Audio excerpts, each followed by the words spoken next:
Just a really quick ramp up too. I'm going to take a look at how quickly we saw things warm up here throughout the region, from even looking at snow about a week and a half ago in the Sierra, and now today hitting these record highs. So again, welcome everyone on this very warm Monday evening, wrapping up Memorial Day on this day off for some of you.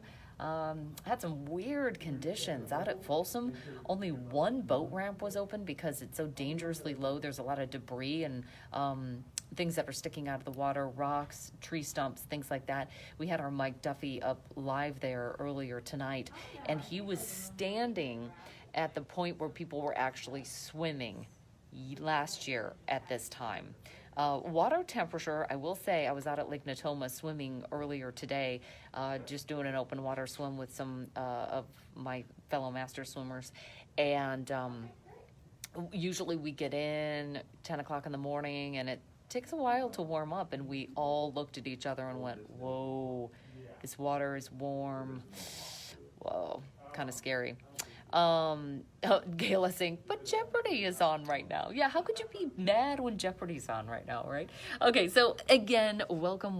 Let's get to some of these numbers here, and as you can see here is a look at some of those record highs for today. It was just brutal out there. Redding and Red Bluff, the reason why I have little asterisks by those numbers is because it was actually the warmest day in the month of May. For both Redding and Red Bluff. So tying actually the warmest day in May. Let's see. Robert was asking me, how am I staying cool? Well, right now I'm in an air-conditioned space because I'm working. So that's kind of the bonus of working on Memorial Day. But I went out to Lake Natoma and swam earlier today because it just takes the edge off for several hours because that water is typically so cold. And it was cold. I mean, it's not warm. And it's just a great place to enjoy some of the recreation we have in this region. Okay, some of these other record highs here. Sacramento Executive 104, and then downtown Sacramento tied the record at 106 degrees. I know, let's see, Tressa saying, wow, I know. I looked up Death Valley was at 115 degrees for today. Some of those other area temperatures for today, let me get back to my graphics over here because I went on the wrong screen. Let's see here. Let me minimize that. Oh, there we go. There we go. So some of those other highs for today, you can see in the 100s for almost everybody in the valley. There were a few pockets that maybe hit 99, but 105 for Marysville, 102 for Oroville. Fairfield, we hit a high of 105 degrees this afternoon, and 90s for the foothills, almost 100 there for Jackson. I love it. Alicia went to the movies. They're open again. Yes, the movies are open, and wow, they always keep it super cold in there. But she said she walked out, felt like walked into an oven. I know. It was just one of those days. Humidity was a little high too, up at about 15 to 20%. And so it made it just feel a little bit muggy outside. Not horrible, but just enough. Brian jumping in the pool. I saw so many people that had pools around the neighborhood. We are not one of them. That had people over just helping them escape the heat. Hello from Escalon. Frank, hello. Saying hello. And I saw a comment just a second ago. Let's see. Marty saying 92-year-old mom tried to go out watering. But he got her back in the house. Yes. glad you got her back in the house as well. Okay, so currently we're still quite warm outside. We're going to have a really slow cooling trend for tonight. There's not a huge breeze kicking in. It's just a trickle right now, and that's going to lead us to temperatures that will stay quite warm overnight. Again, these are a look at our current temperatures where we can see 90s and even still in the 100s for Roseville and Marysville. It's going to take some time tonight to cool things down. So we have something called the thermal belt, which is generally right on the eastern side of the valley through the foothills where that heat gets trapped in the evening. So many times we'll see foothill temperatures warmer overnight than, say, even for the valley, and that tonight may be very well one of those nights. As far as our current winds, again, not terribly strong at this hour, only at about 5 to 10 miles per hour in Sacramento and Elk Grove. Roseville, we only have a 4 mile-per-hour wind. Close to about 10 to 15 for Stockton and Modesto, but it's just not pulling in a whole lot of cool air because consider Fairfield was still right around 105 for today. So we're still dealing with pulling in some of that warmth even towards the coast.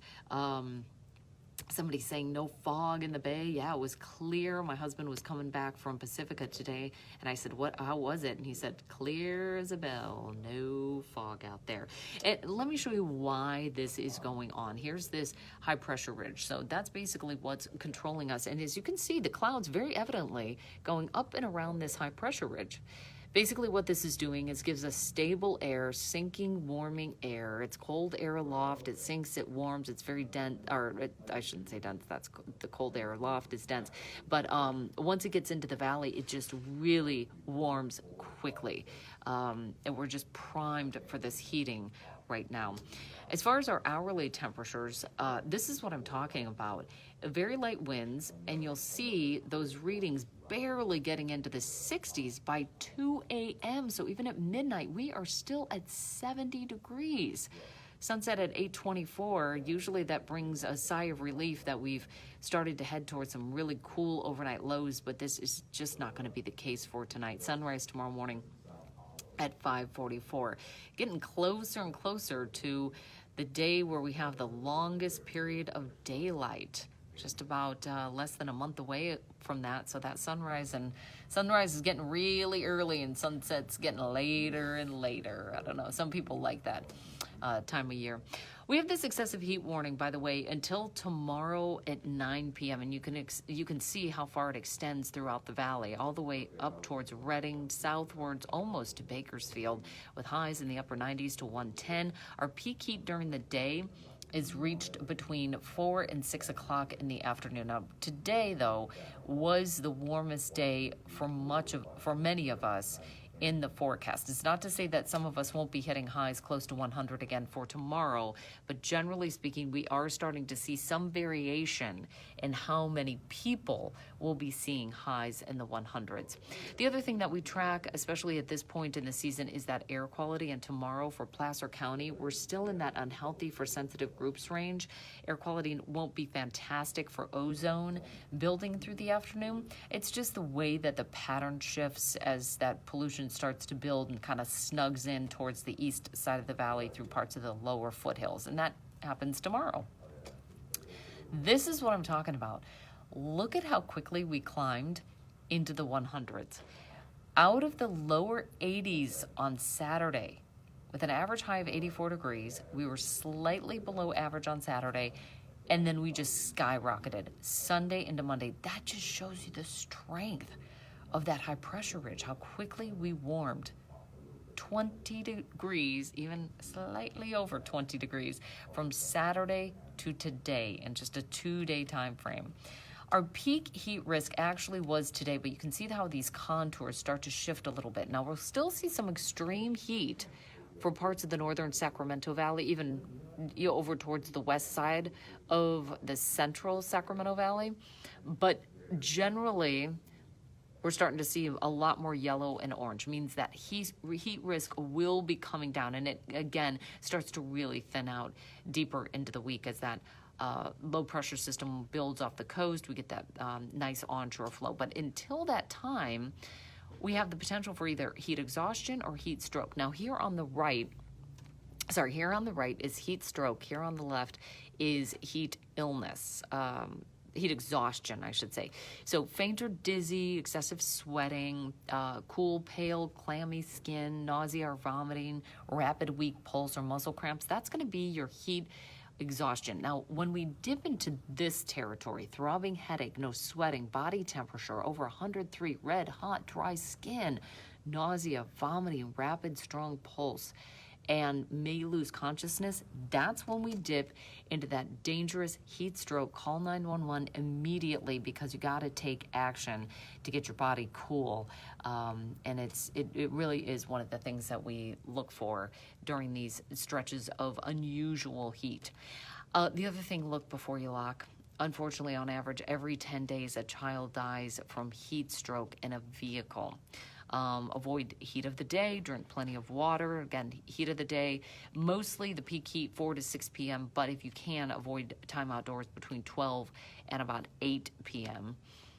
Seek out places to cool off, indoor, AC, cooling centers, pools, and we've got a list of some of those that are open right now on ABC10.com. Even when we look at highs in the 90s, look at how quickly our car warms up with the doors closed. Now, we're talking everything closed up here. Within 10 minutes, it's at 190 degrees. 20 minutes, 119. Again, air temperature, 90 degrees. And we're not talking hundreds. In 30 minutes, 126 degrees. And then in 60 minutes, 133 degrees. And that's with outside temperatures at 90 degrees, and that's where we're headed. So the dangerous heat as far as air temperature starting to wind down here into our Tuesday forecast as that high moves off to the east. Here comes this little low. This is what I was talking about. With that counterclockwise circulation, just kind of pumping back a little bit of that onshore flow heading into Wednesday and Thursday, even Friday, and that'll get us back into the lower to mid 90s. So again, average high this time of year, 84 degrees. We're not talking real big dips in our temperatures. That really won't happen until we get much later in the forecast. We're talking next week, potentially, the way that things are shaping up right now. Not to say that we couldn't see a shift in this weather pattern, but it just looks like it's going to be a temporary break from this very strong ridge of high pressure, which is keeping us with record heat for today, extreme conditions with our excessive heat warning continuing through tomorrow, and then we'll get that brief break from our heat. So there we have it, the rundown, the breakdown of the extreme heat that we had for today, the hottest temperatures, at least tying them for Redding and Red Bluff for the month of May. And this is just the beginning of the summer. Can you even believe it? Oh, Marcy,